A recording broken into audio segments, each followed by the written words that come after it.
Good morning 10th class. पिछली कक्षा में हमने पद परिचय में से क्रिया और कारक पाठ पढ़े थे। तो हमारे जो विकारी शब्द थे वो पूरे हो गए थे। अब हमारे कुछ अविकारी शब्द हैं जो बचे हुए हैं, जिनका पद परिचय भी 10th क्लास में आपके सिलेबस में है। वही मैं आज आरंभ कर रही हूँ और आज हम इस पाठ को समाप्त कर देंगे। तो इसमें जो अव्यय शब्द है बेटा या अविकारी शब्द है, उसका तात्पर्य है ऐसे शब्द जो क्रिया, काल, वचन और लिंग के अनुसार कभी भी बदलते नहीं हैं। ये जब मैंने पद परिचय आरंभ किया था तो आपको विकारी और अविकारी शब्दों की परिभाषा भी बताई थी, उनके बारे में बताया था। तो इन्हें अविकारी शब्द या अव्यय कहते हैं। ये 4 तरह के होते हैं: क्रिया विशेषण, संबंध बोधक, समुच्चय बोधक, विस्मयादि बोधक। घबराइएगा मत, इसमें से क्रिया विशेषण थोड़ा सा उसके भाग हैं और जो पार्ट हैं वो बहुत छोटे छोटे हैं बच्चों। तो थोड़ा सा अगर क्लास में ध्यान देंगे तो आपको इनको याद करने की भी जरूरत नहीं होगी, क्लियर होते जाएगा। तो सबसे पहले हम अव्ययी शब्दों में से क्रिया विशेषण को लेते हैं। क्रिया विशेषण की परिभाषा है वह शब्द जो हमें क्रियाओं की विशेषता का बोध कराते हैं, वे क्रिया विशेषण कहलाते हैं। तो बच्चों, पहले हम जब क्रिया पढ़ रहे थे तो हम केवल पढ़ते थे हिरण भागता है, उसकी क्रिया के बारे में बताते थे। आज हमने एक शब्द और जोड़ दिया है जो इस क्रिया को क्या बता रहा है, इसकी विशेषता बता रहा है कि ये क्रिया कैसे हो रही है। देखो, हिरण तेज भागता है। तो जब भी हम इस क्रिया की विशेषता बताते हैं किसी भी शब्द के द्वारा तो उसे क्रिया विशेषण कहते हैं। जैसे वह धीरे धीरे चलता है, तो वह धीरे धीरे ये चलता है की विशेषता को बता रहा है। वो तेज चल भागता है, ये भी अगर हम कहें कि हाथी धीरे धीरे चलता है या हाथी तेज चलता है, तो दोनों शब्द जो हैं वो क्रिया की विशेषता को बता रहे हैं। वह फटाफट जाता है, जाने की विशेषता है फटाफट। तो जितने भी शब्द क्रिया की विशेषता बताते हैं, जो भी शब्द, उन्हें क्या कहा जाता है, क्रिया विशेषण कहा जाता है। तो क्रिया विशेषण के भी बच्चों कुछ भाग होते हैं। अगर आप खाली क्रिया विशेषण भी लिख देंगे तो ठीक है, लेकिन अगर आपको भाग भी याद हो जाते हैं तो आपके सामने और क्लियर हो जाता है और अच्छे नंबर आने के लिए ये जरूरी भी है। तो आप उसके भागों को भी पढ़ेंगे। तो क्रिया विशेषण के बच्चों 4 प्रकार से क्रियाओं की विशेषता बताई जाती है। उसके समय के बारे में बताया जाता है, रीति कैसे हो रही है वो क्रिया उसके बारे में बताया जाता है, स्थान के बारे में बताया जाता है कि कहाँ हो रही है क्रिया, या परिमाण के बारे में, उसकी नापतोल के बारे में बताया जाता है। तो इस तरह से क्रिया विशेषण के 4 भेद होते हैं, जिन्हें कालवाचक कहते हैं, रीतिवाचक कहते हैं, स्थानवाचक कहते हैं, परिमाणवाचक कहते हैं। वाचक शब्द का अर्थ मैंने आपको बताया है, बोलने वाला। तो सबसे पहले आइए हम लेते हैं कालवाचक क्रिया विशेषण, अर्थात जो क्रिया के काल के बारे में बता रहे हैं, उसके समय के बारे में बता रहे हैं। तो उन क्रिया विशेषण शब्दों को जो क्रिया के होने के समय के बारे में बताते हैं, उन्हें कालवाचक क्रिया विशेषण कहा जाता है। जैसे यहाँ पर उदाहरण लिखा है, श्यामू कल मेरे घर आया था। अगर हम लिखें कि श्यामू 2 साल पहले मेरे घर आया था, तो भी ये समय को प्रदर्शित कर रहा है। परसों बरसात होगी या 4 महीने से बरसात नहीं हुई है। तो जब हम किसी क्रिया के समय के बारे में इशारा करते हैं, उसके समय के बारे में सूचना देते हैं, तो वो सारे शब्द कालवाचक क्रिया विशेषण के अंतर्गत आते हैं। मैं कहूँ कि आप आज पढ़ रहे हैं या आप कल पढ़ेंगे, तो ये पढ़ने की क्या है, समय को बता रहा है, ये पढ़ने की विशेषता है, क्रिया की विशेषता है। तो ये कालवाचक क्रिया विशेषण है। दूसरा भेद है रीतिवाचक क्रिया विशेषण। रीति का मतलब होता है परंपरा या काम करने का तरीका। जैसे जो क्रिया विशेषण शब्द क्रिया के होने की विधि या तरीके को बताते हैं कि वो क्रिया कैसे हो रही है, तो उसे रीतिवाचक क्रिया विशेषण कहा जाता है। जैसे सुरेश ध्यान से चलता है, और अगर इसी को हम कहें सुरेश ध्यान से नहीं चलता है, तो भी वो रीतिवाचक क्रिया विशेषण होगा। अगर मैं कहूँ कि बच्चा कूद कूद कर चलता है, तो ये चलने की क्या है, विशेषता है। या मैं कहूँ कि हाथी रुक रुक कर चलता है, तो ये भी उसके तरीके के बारे में बता रहा है। दूसरा उदाहरण है वह फटाफट खाता है, या हम कहें कि वह जल्दी खाता है, तो ये सारे शब्द किसकी विशेषता बता रहे हैं, अपने सामने आने वाली क्रिया की। और एक चीज ध्यान रखिएगा कि क्रिया विशेषण शब्द हमेशा क्रिया से पहले आते हैं, तो इससे भी आपको क्लियर हो जाएगा। तो बच्चों, ये रीतिवाचक क्रिया विशेषण है जो क्रियाओं के तरीके के बारे में बता रही है कि वो क्रिया किस प्रकार से हो रही है। हमारा तीसरा जो भेद है वो है स्थानवाचक क्रिया विशेषण। तो ऐसे शब्द जो क्रिया के होने के स्थान के बारे में बताते हैं कि क्रिया कहाँ पर हो रही है। जैसे घर के अंदर गीत हो रहे हैं, तो अंदर हमें सिचुएशन बताई जा रही है, स्थान बताया जा रहा है कि वो क्रिया कहाँ हो रही है। उदाहरण है तुम अंदर जाकर बैठो, बैठने की विशेषता है कहाँ है, अंदर। मैं बाहर खेलता हूँ, खेलने की जो खेलता हूँ क्रिया की विशेषता है वो कहाँ हो रही है, बाहर। तो अंदर, बाहर, ऊपर, नीचे, किस दिशा में, ये सब जो हमें बताते हैं स्थान के बारे में बताते हैं। जैसे मैं कहती हूँ कि ध्रुव तारा उत्तर दिशा में स्थित है, उसकी स्थिति की विशेषता कहाँ है, उत्तर दिशा में। तो ये सारे शब्द क्रिया की विशेषता बताने के कारण क्या कहलाएंगे, स्थानवाचक क्रिया विशेषण कहलाएंगे।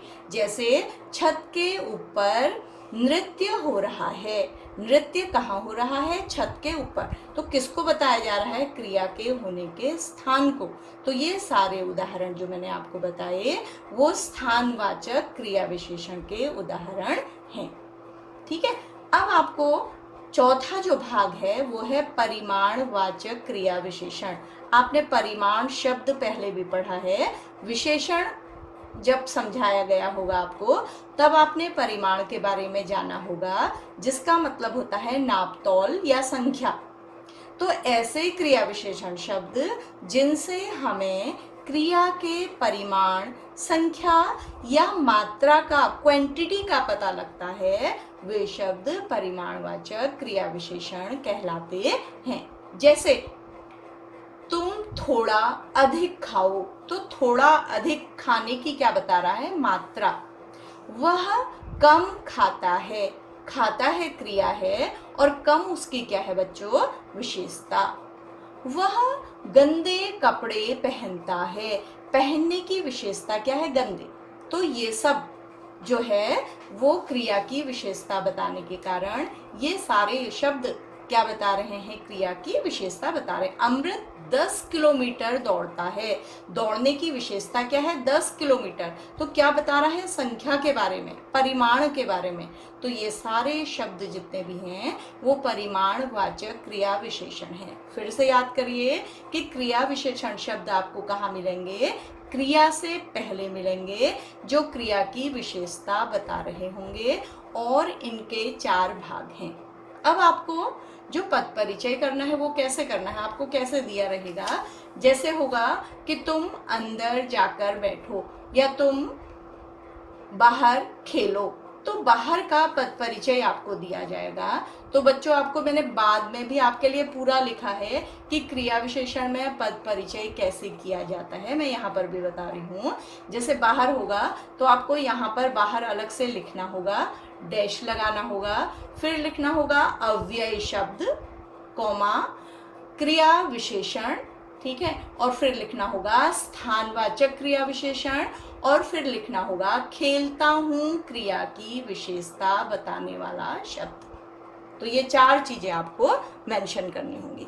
आपको क्या क्या पद परिचय में करना है ये मैंने आपके लिए नोट्स में भी अलग से लिखकर भेजा है। तो ये हमारा क्रिया विशेषण का पार्ट है जो समाप्त हो गया है। जो आगे आने वाले पार्ट हैं वो इससे भी छोटे हैं। तो हमारा अगला पार्ट है समुच्चय बोधक, कंजक्शन, जो वाक्यों या शब्दों को आपस में जोड़ते हैं। बच्चों, हम आए दिन इस तरह के वाक्यों का प्रयोग करते हैं, लेकिन बोलते बोलते इतना स्वाभाविक होता है कि हम जानते नहीं कि हम समुच्चय बोधक शब्दों का प्रयोग कर रहे हैं। तो समुच्चय बोधक की परिभाषा है ऐसे शब्द जो दो या दो से अधिक शब्द, वाक्य या वाक्यांशों को जोड़ने का काम करते हैं, वे शब्द समुच्चय बोधक कहलाते हैं। तो हम जैसे मान लीजिए मैं कहूँ कि राम, श्याम, विमला, माधव जा रहे हैं, तो हम एक जगह पर क्या जोड़ते हैं? व, तथा, और, तो।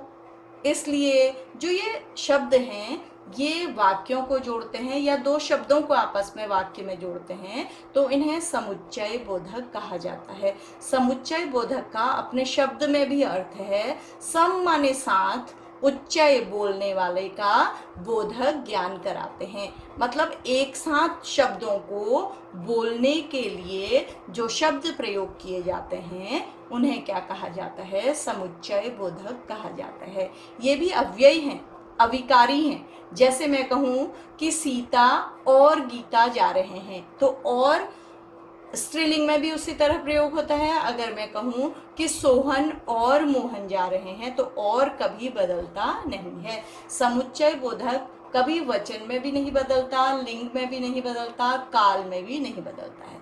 ये भूतकाल में भी और रहता है, वर्तमान काल में भी और रहता है, और भविष्य काल में भी और रहता है।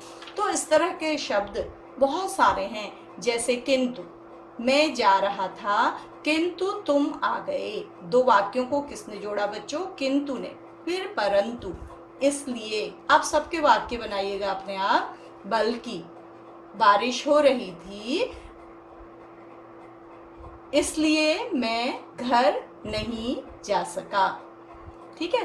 तब, ये सारे शब्द ऐसे हैं जो वाक्यों को और शब्दों को आपस में जोड़ने का कार्य करते हैं। ताकि, मैं घर गया ताकि मैं खाना खा सकूं, वरना, क्योंकि, या, अथवा, एवं, तथा, अन्यथा, और। इस तरह के शब्द आप हमेशा प्रयोग करते हैं, लेकिन केवल आपको प्रयोग करना भी आता है, बताना भी आता है।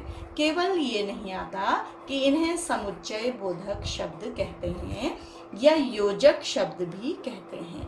तो अब आप इनकी जो पद परिचय है वो कैसे करेंगे, कुछ उदाहरणों को हम पढ़ते हैं, उनके बाद फिर मैं आपको बताऊंगी। आयुष ने कड़ी मेहनत की और सफल हुआ। दो वाक्य हैं, उन्हें जोड़ने वाला कौन है? और। तो ये क्या है बच्चों? समुच्चय बोधक या योजक शब्द है। उसने बहुत समझाया लेकिन किसी ने उसकी बात नहीं मानी। तो यहाँ पर क्या हो सकता था? किंतु भी हो सकता था, परंतु भी हो सकता था। ठीक है। तो ये योजक शब्द है या समुच्चय बोधक शब्द है। अगर तुम बुलाते तो मैं जरूर आता। तो ये दो वाक्यों को क्या कर रहा है? जोड़ रहा है। तो ये भी क्या है? समुच्चय बोधक शब्द है। श्रुति तथा गुंजन पढ़ रहे हैं। यहाँ पर और का भी प्रयोग हो सकता है और या का भी प्रयोग हो सकता है। तो सीता ने बहुत मेहनत की फिर भी सफल नहीं हुई। यहाँ पर तथापि भी हो सकता है, किंतु भी हो सकता है, परंतु भी हो सकता है। तो ये सारे शब्द जो वाक्यों को या शब्दों को, यहाँ किसको जोड़ रहे हैं? ये शब्दों को, इन्हें जोड़ते हैं वाक्य में, इन्हें योजक शब्द कहा जाता है। अब जब इसका पद परिचय करना है, मान लीजिए लेकिन का पद परिचय आ गया, तो आपको पहला जो विशेषता लिखनी होगी, लेकिन को आपको यहाँ पर कॉपी करना होगा अपनी कॉपी में।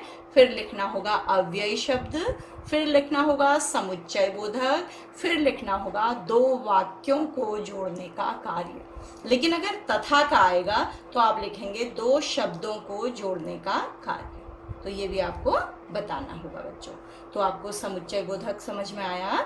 तो इसके बाद हम छोटा सा एक और लेसन है उसको लेते हैं, संबंध बोधक। बच्चों ये सारे शब्द हमारे द्वारा प्रयोग किए जाते हैं, लेकिन इनको अलग अलग समझने में के लिए हमें अलग से पढ़ना पड़ता है।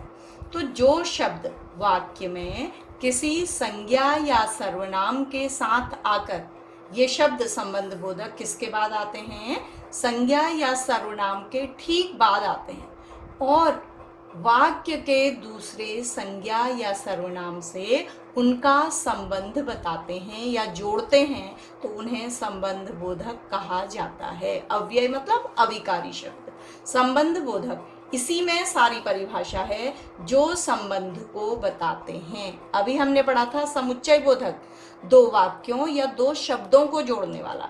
ये है संबंध को बताने वाला, संज्ञा और सर्वनाम का दूसरे संज्ञा और सर्वनाम से संबंध को जो बताता है वो संबंध बोधक है, संबंध का ज्ञान कराने वाला।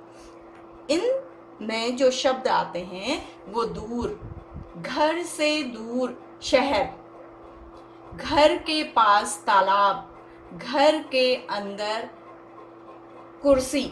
तो इस तरह से ये संबंध को अभिव्यक्त करते हैं। तो ये शब्द और हैं, दूर, पास, अंदर, बाहर, पीछे, आगे, बिना, ऊपर, नीचे आदि। आपको याद कुछ नहीं करना है।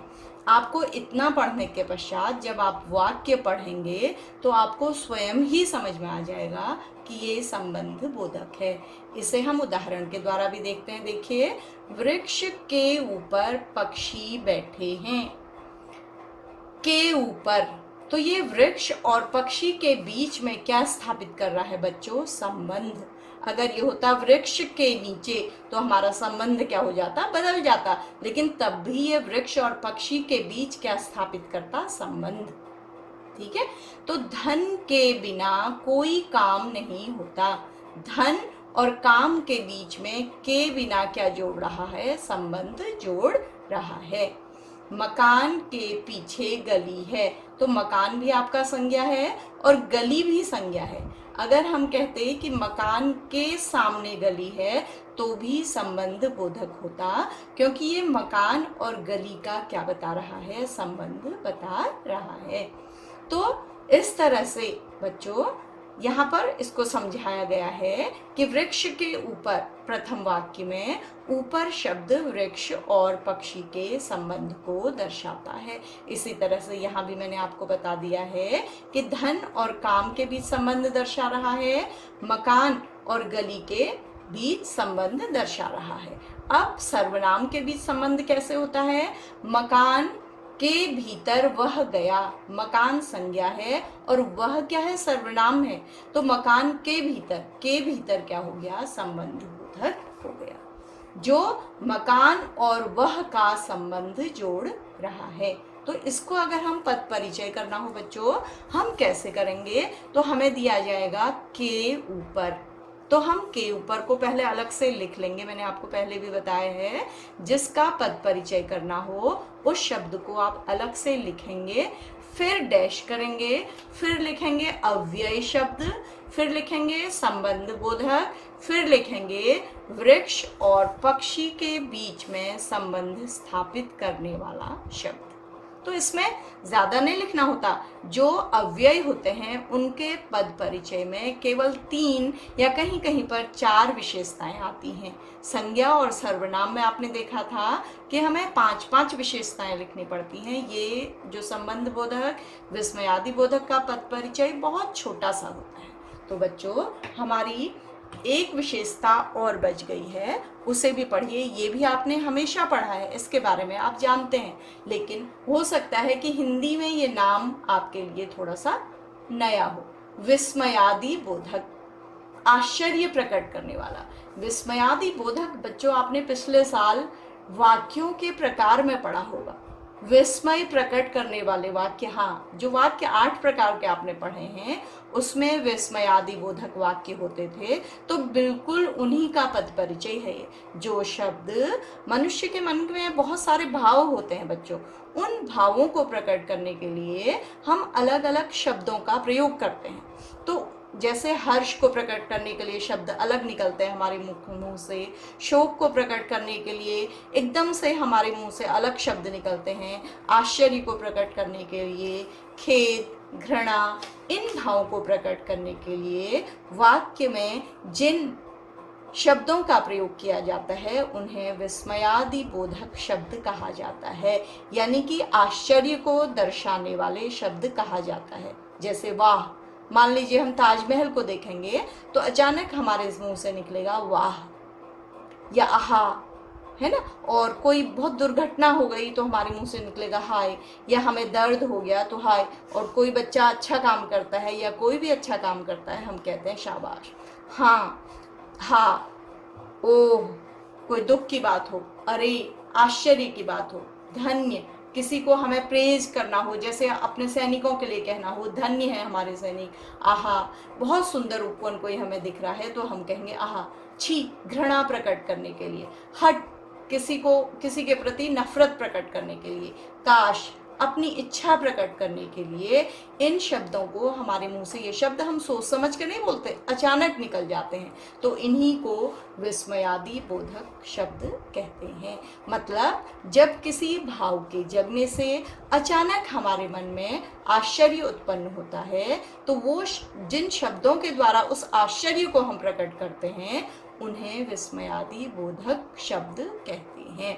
इन शब्दों के बाद एक और पहचान है बच्चों, ये चिन्ह जो आता है ये जरूर होगा, ठीक है, ये चिन्ह अवश्य होता है। तो इसको पहचानना तो आपके लिए बहुत सरल हो गया। अगर वाक्य में किसी शब्द के आगे यह चिन्ह है तो उसका पद परिचय करने के लिए आप समझ जाएंगे कि वो विस्मयादि बोधक शब्द हैं।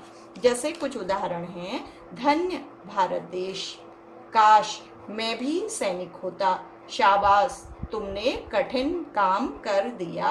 अब मान लीजिए हमें शाबाश इसका पद परिचय दिया गया है परीक्षा में, तो बच्चों सबसे पहले हम क्या करेंगे, शाबाश उसको लिख लेंगे, डैश करेंगे। ठीक से बता रही हूँ मैं, स्टेप बाय स्टेप, आप भी बिल्कुल ऐसे ही करेंगे। तो शाबाश में हम लिखेंगे अव्यय शब्द, फिर हम लिखेंगे विस्मयादि बोधक, फिर हम लिखेंगे कि क्या प्रकट करने वाला, हर्ष प्रकट करने वाला, ठीक है। तो हम उसमें अगर हमें भाव पता लग रहा है कहीं पर, छी कितनी गंदगी है, तो हम उसमें लिखेंगे अव्ययी शब्द विस्मयादि बोधक और घृणा प्रकट करने वाला शब्द। तो 3 विशेषताएं आएंगी उसमें हमारे। तो ये शब्द इस तरह से आप इसका पद परिचय करेंगे। तो बच्चों अगर आपको किसी भाग को समझने में दिक्कत हुई हो तो आप वीडियो को फिर से चला के देखिएगा। उसके बाद मैंने आपके लिए अलग अलग पद परिचय, जो अलग अलग हमने पाठ पढ़े हैं उनमें पद परिचय में कितने पॉइंट आपको लिखने हैं वो आपको मैंने एक एक करके समझाए हैं, उनको भी देखिएगा। जैसे पद परिचय देखिए, संज्ञा में क्या क्या लिखना होता है, संज्ञा का प्रकार, लिंग, वचन, कारक, क्रिया के साथ संबंध, इसको आप अपनी कॉपी में लिख लेंगे जिससे आपको दिक्कत नहीं होगी कि आपको इसके साथ क्या करना है। और एक चीज और, संज्ञा कभी सर्वनाम नहीं हो सकती, सर्वनाम संज्ञा नहीं हो सकती, ये सब शब्द अलग अलग है। सर्वनाम में आपको क्या लिखना है, सर्वनाम का भेद, लिंग, वचन, कारक, क्रिया के साथ संबंध। विशेषण में क्या क्या लिखना है, विशेषण का भेद, लिंग, वचन, किस विशेष्य का विशेषण। जैसे लाल घोड़ा, इसमें लाल क्या है बच्चों, विशेषण, और घोड़ा क्या है, विशेष, तो आपको ये बताना पड़ेगा उसमें, ठीक है। फिर क्रिया, क्रिया का भेद, लिंग, वचन, काल, कर्ता या कर्म से उसका क्या संबंध है। जैसे राम जाता है तो राम जो क्रिया है जाता है वो किससे संबंधित है, कर्ता राम से संबंधित है, ये लिखना होता है। क्रिया विशेषण में क्या क्या लिखना होता है, यहाँ से हमारे जो आरंभ हो गए हैं वो क्रिया विशेषण है। अव्यय क्रिया विशेषण, ये बच्चों ये कॉमा नहीं लगना चाहिए था, ये लग गया है, आप हटा लीजिएगा इसको। क्रिया विशेषण क्रिया विशेषण का भेद किस क्रिया की विशेषता बता रहा है। ठीक है, संबंध बोधक अभी मैंने समझाया है आपको, फिर बता रही हूँ। अव्यय संबंध बोधक किन शब्दों का संबंध बता रहा है। समुच्चय बोधक अव्यय समुच्चय बोधक शब्द या वाक्य किसे जोड़ रहा है, ये भी आपको बताना होता है। तो ये पूरी तरह से, हाँ, विस्मयादि बोधक एक और रह गया है। ये अव्यय है, विस्मयादि बोधक है, किस भाव को प्रकट करने वाला है। हर्ष को प्रकट कर रहा है, शोक को प्रकट कर रहा है, दुख को प्रकट कर रहा है, या शाबाशी को प्रकट कर रहा है, या वीरता को प्रकट कर रहा है। ठीक है, ये आपको इसमें बताना पड़ेगा। तो ये आपके लिए इस भाव को याद करना भी नहीं है, वो आपको स्वयं ही समझ में आ जाएगा। ठीक है, या खुशी को प्रकट करने वाला है तो ये स्वयं लिखेगा। तो बच्चों, आज हमारा पद परिचय, एक राहत की बात है आपके लिए भी कि पद परिचय वाला चैप्टर पूरा हो गया है और आप अब पद परिचय के कुछ उदाहरण स्वयं से लेकर उनको सॉल्व करना सीखिएगा। और अगर आपको समझ में नहीं आया है तो इस वीडियो को आप दोबारा चलाकर भी देख सकते हैं। तो बच्चों, आज की कक्षा हमारी अब हम समाप्त करते हैं। मुझे आशा है कि इस वीडियो के साथ जो मैंने लिखित वर्क आपके लिए भेजा है, लिखित काम भेजा है, उसे आप अपनी अभ्यास पुस्तिका में अवश्य करेंगे। बच्चों, विद्यालय खुलते ही हम सबसे पहले आपकी अभ्यास पुस्तिका चेक करेंगे।